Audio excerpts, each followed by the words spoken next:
Mas a Bíblia nunca romantiza a pobreza e diz que Deus gosta da pobreza. Por exemplo, Salomão foi rico. José, do Egito, foi primeiro-ministro de Faraó. Daniel foi primeiro-ministro da Babilônia. O pastor Rodrigo Silva fala sobre a teoria da libertação e se o cristão pode ou não ser rico, explicando qual é o verdadeiro problema na busca pela riqueza. Deixe seu like, comentário, se inscreva e compartilhe. Agora, a gente fala muito sobre essa questão, né, de Rolex, de bens materiais, né, enfim.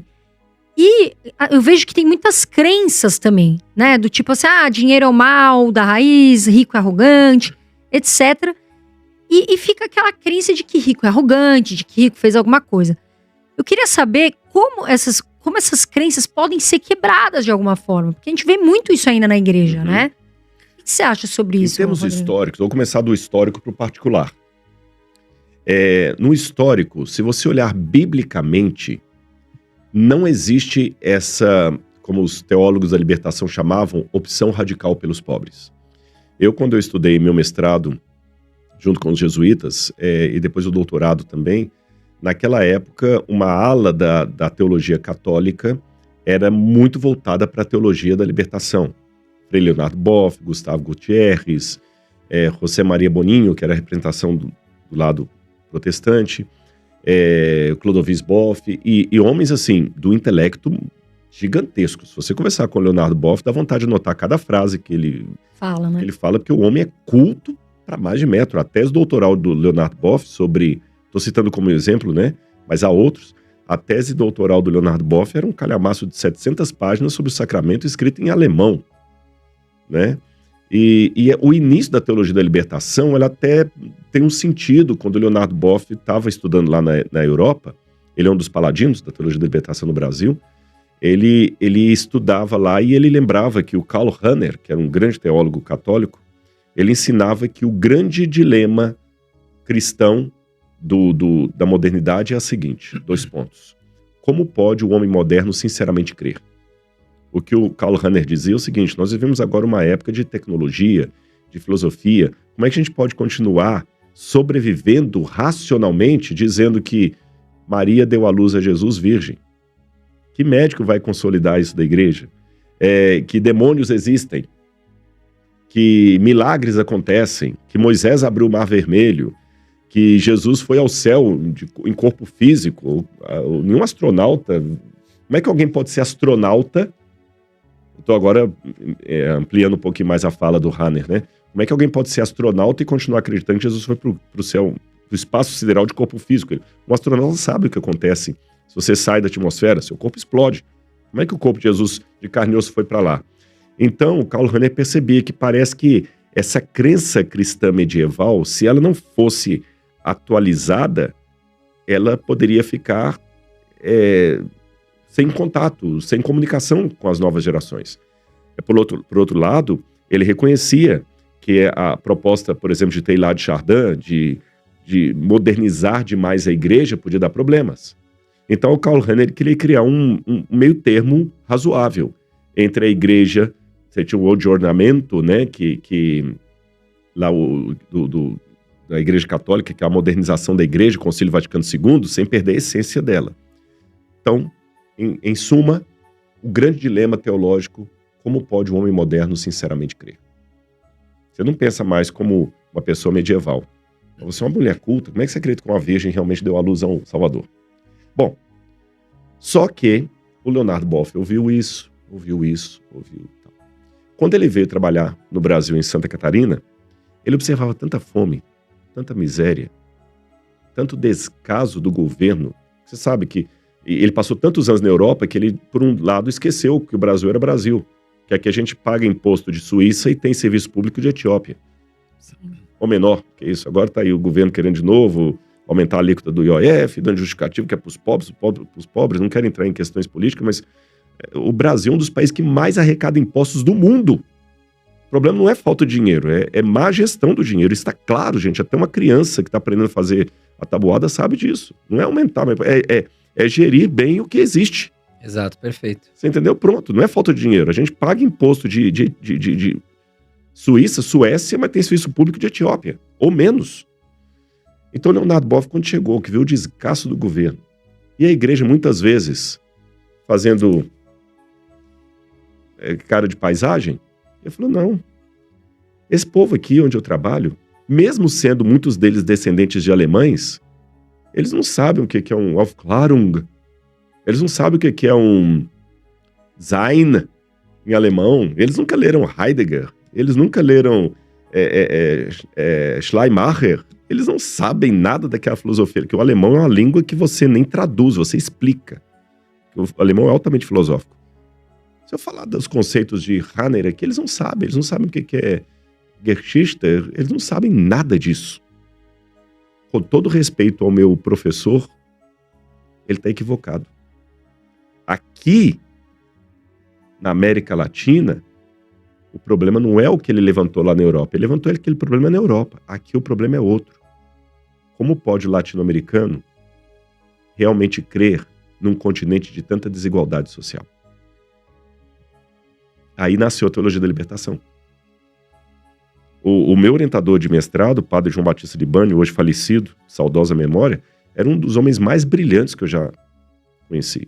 E muitos deles pegaram essa ideia desculpa se a resposta é um pouco prolixa, mas que eu tenho que historiá-la, da teologia da libertação, e começaram a implementar, e realmente eles tinham argumentos muito bons. Só que eles erraram na dose. A diferença entre veneno e remédio é uma questão de dosagem. Eles erraram tanto na dose que eles quiseram criar coisas que jamais se conversam. Eles queriam criar um socialismo religioso. Sendo que o comunismo, o socialismo, nasceu antirreligioso, gente. É só ler Karl Marx.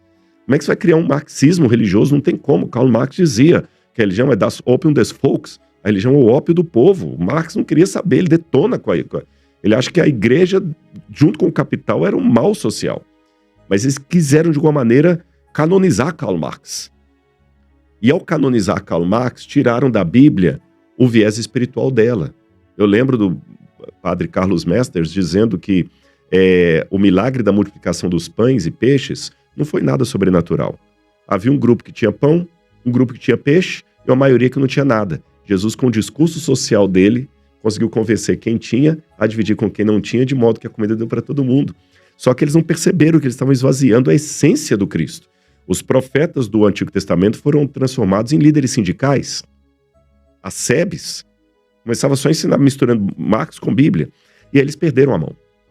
E eu lembro que eles falavam muito da opção radical pelos pobres.